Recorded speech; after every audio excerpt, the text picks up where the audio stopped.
Good morning guys. So ayan, maaga kaming pumunta sa bukid at magkikis-kis ng puno.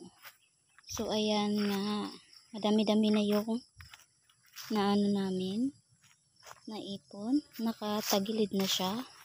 So ayan, ito po yung produkto namin dito. Ayan.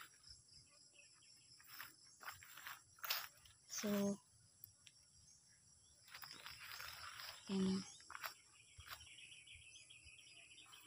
Ayan. Ito yung aming bahay ko po. Pahingahan. Ayan.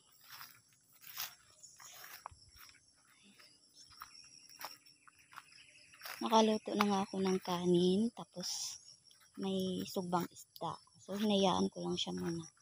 So, ayan guys. Ito po yung pinagkakitaan namin dito. Puno ng rubber. So, ayan. Madami-dami na nga yung kanyang naipong katas. So, ayan.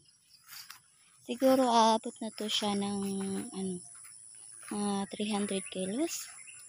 So, ayan guys. Pagka ganito lahat, siguro aabot siya ng 500 kilos. Ayan guys. Nakikita ninyong puti. Ayan. Ayan. So, hanggang doon sa dulo, nakatagilid na lahat. So, madami-dami na nga yung So, ayan, natulo pa siya. Nabangga. Ayusin lang natin. Kasi nabangga, hindi siya na sakto sa puno. Nabangga siya saan. So, ayan, malakas-lakas pa nga yung kwan. Puno na to. Malakas-lakas pa yung kanyang daloy. Dapat. So, ayan guys. Dun hindi na shoot sa lagayan. So, ayan guys. Ito po yung puno ng rubber. At ito po yung pinagkakita ng aking asawa dito sa bukid. Ayan guys. Puno na din siya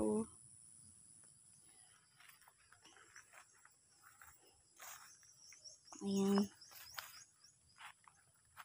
So, kung aabot to siya ng mga 300 kilos, siguro nasa 10,000 or mahigit.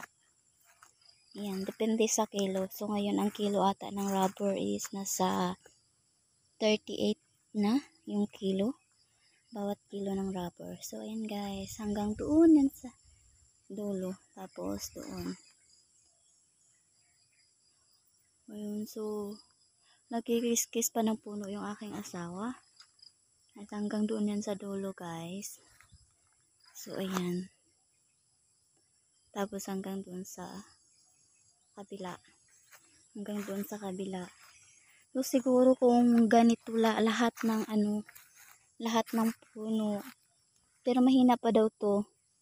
Mas malakas pa daw dito pagka maganda na yung dahon. Kasi na bagong wintering pa lang. So, kakabalik pa lang ng dahon niya. So, hindi pa siya ganun kakapal.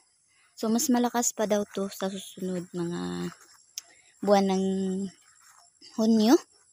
Ayan. So, siguro aabot siya ng pagka ganito lahat. Yung patagilid na. Siguro aabot siya ng 700 kilos. So, pag 700 times 36. So, malaki-laki yung kitaan.